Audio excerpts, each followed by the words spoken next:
مکرم شیخ تنویر احمد صاحب کے والد مکرم شیخ سلیم احمد صاحب فیصل آباد میں ہیں اور وہ سابق قائد ضلع و علاقہ خدام العمدیہ رہے ہیں. ٹھیک ہے. تنویر صاحب اس وقت بالم جماعت کے سیکرٹری مال ہیں. اچھا.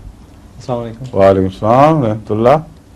حضور میرا سوال ہے کہ بچے کی پیدائش پر جو جانور ذبح کیے جاتے ہیں اس کا کیا مقصد ہے؟ آپ کو برا لگتا ہے یہ؟ نہیں برا تو نہیں لگتا، ویسے مطلب کہ یہ کیا اور لڑکے کے لیے 2 اور لڑکی کے لیے 1، ٹھیک ہے. اس میں فرق کیا ہے حضور؟ یہ بتائیں کہ لڑکی کو جائیداد کا کتنا حصہ ملتا ہے؟ لڑکے سے آدھا. تو یہ کیا ہو رہا ہے؟ یہاں بھی تو وہی ہے. اس پہ آپ کو اعتراض کوئی نہیں کہ آپ نے لڑکے کے طور پر وراثت قبول کی ہے. اپنے اوپر خرچ ہونے پر آپ کو اعتراض ہے، حصہ وصول کرنے پہ کوئی نہیں. یہ قرآن کریم سے جو اقتصادی نظام نظر آتا ہے اس میں مرد کی ذمہ داری عورت سے زیادہ رکھی گئی ہے خرچ کرنے کی. اس لحاظ سے اس کی آمد بھی زیادہ ہونی چاہیے. اگرچہ 100% ہر مرد کی حیثیت کے مطابق تقسیم تو نہیں ہو سکتا، لیکن قرآن اصول پیش فرما دیتا ہے کہ جہاں اخراجات کی ذمہ داری دوہری ہے وہاں آمد بھی دوہری عطا کی جا رہی ہے.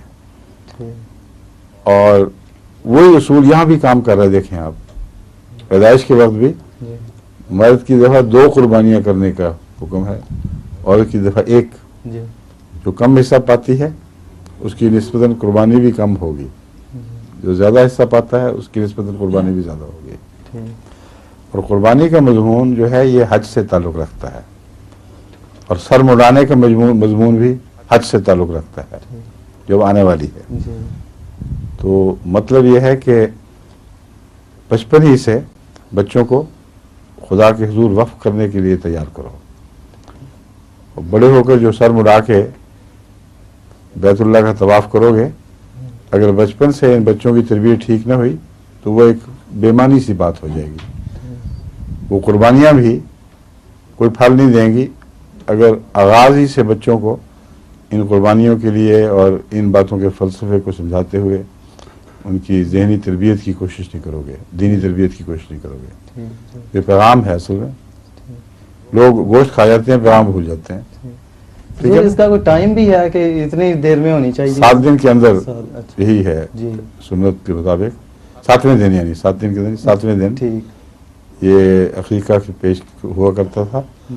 اور کئی لوگ آگے پیچھے کر لیتے ہیں، مگر کوئی معین ایسی بات نہیں کہہ سکتے کہ 1-2 دن آگے پیچھے ہو جائے تو شاید وہ عقیقہ حرام ہو جائے. جی ٹھیک. مگر بہتر یہی ہے کہ 7ویں دن کیا جائے. ٹھیک ہے.